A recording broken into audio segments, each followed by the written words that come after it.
ఆ తీర్పు కనపడుతోంది. డిబేట్ను నిర్వహిస్తున్నటువంటి విశ్లేషకుడి మీద ఎస్సీ ఎస్టీ కేసు బనాయించి ఆయన భౌతికంగా ఆయన్ను నిర్బంధించి వైఎస్ఆర్ కాంగ్రెస్ పార్టీ మీద పెద్ద ఎత్తున నిందారోపణలు మోపి సాక్షి కార్యాలయాల మీద రౌడీలతో దాడులు చేయించి ఒక రౌడీ మూక సామ్రాజ్యం ఆంధ్రప్రదేశ్లో కొనసాగుతోంది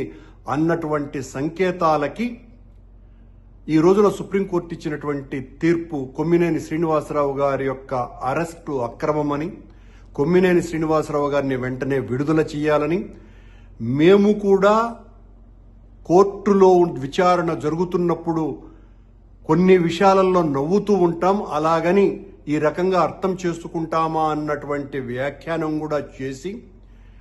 ఆ డిబేట్ నిర్వహించినటువంటి వ్యక్తికి అక్కడ ఆ మాటలు మాట్లాడినటువంటి వ్యక్తితో సంబంధం ఏమిటి అన్నటువంటి ప్రశ్నను వేస్తూ ఈ రకంగా ఆయనను అరెస్టు చేయటం అక్రమమని చాలా స్పష్టమైనటువంటి తీర్పు ఇచ్చి ప్రజాస్వామ్య పునాదులని చాలా గొప్పగా నిలబెట్టింది ఈ రోజున సుప్రీంకోర్టు. ఈ రాష్ట్రంలో చంద్రబాబు ప్రభుత్వం అధికారంలోకి వచ్చినప్పటి నుంచి వైఎస్ జగన్మోహన్ రెడ్డి గారిని బలహీనపరచటానికి సాక్షి మీదనే నేరుగా దాడి చేస్తూ, సాక్షి మీద అనేక ఆరోపణలు చేస్తూ, సాక్షి అంతా కూడా అబద్ధాల రోతనే వండి వారుస్తున్నది అన్నటువంటి మాటలతో తనకు కావలసినటువంటి పత్రికల ద్వారా, ప్రసార మాధ్యమాల ద్వారా నిరంతరము సాక్షి మీద దాడి చేయటంతోనే ఈ సంవత్సర కాలమంతా కూడా గడిపేసింది. ఈ రోజున ఆ కొమ్మినేని శ్రీనివాసరావు గారు విశ్లేషకుడుగా ఉన్నటువంటి సందర్భంలో కృష్ణంరాజు అన్నటువంటి జర్నలిస్టు మాట్లాడినటువంటి మాటలతో కొమ్మినేని శ్రీనివాసరావు గారికి ఏ సంబంధము లేకపోయినా, దానిని ఆయన అభ్యంతర పెట్టినా, ఆ తర్వాత దానికి క్షమాపణలు చెప్పినా కూడా చల్లారనటువంటి చంద్రబాబు గారు, ఆయన కూటమి నాయకులు, కార్యకర్తలు, ఈ పచ్చదండంతా కూడా రౌడీల అవతారం ఎత్తి సాక్షి కార్యాలయాల మీద రాళ్లతోనూ చెప్పులతోనూ దాడి చేస్తూ, కాళ్లతో తన్నుతూ, సాక్షి పేపర్లను కాల్చివేస్తూ సాక్షి ఇంత దుర్మార్గానికి పాల్పడుతోంది అని ప్రజల్లో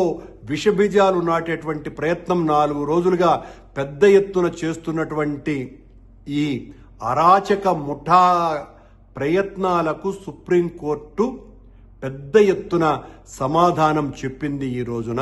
ఈ అరెస్టు అక్రమమని ప్రకటించింది, ప్రజాస్వామ్యాన్ని పరిరక్షించింది. మొత్తం పాత్రికేయ సోదరులే కాకుండా ఆంధ్ర రాష్ట్రంలోనూ, ఆ మాటకొస్తే భారతదేశంలో ఉన్న ప్రజాస్వామ్యవాదులందరూ కూడా ఈ తీర్పు పట్ల ఆనందాన్ని వ్యక్తపరుస్తున్నారు. ఈ రకంగా ప్రజాస్వామ్యాన్ని పరిహసిస్తూ, ప్రజాస్వామ్యానికి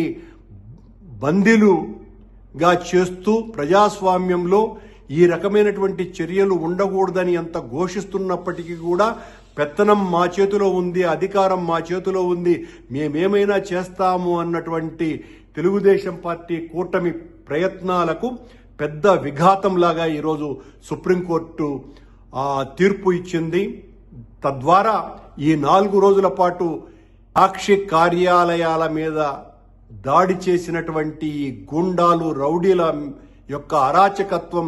ఏ పాటిదో ప్రజలకందరికీ కూడా తెలిసింది. సాక్షి మీద దాడి చేసినటువంటి వాళ్ళందరి మీద క్రిమినల్ చర్యలు బనాయించాల్సినటువంటి అవసరం ఉన్నదని ఈ సందర్భంగా గుర్తు చేస్తున్నాను.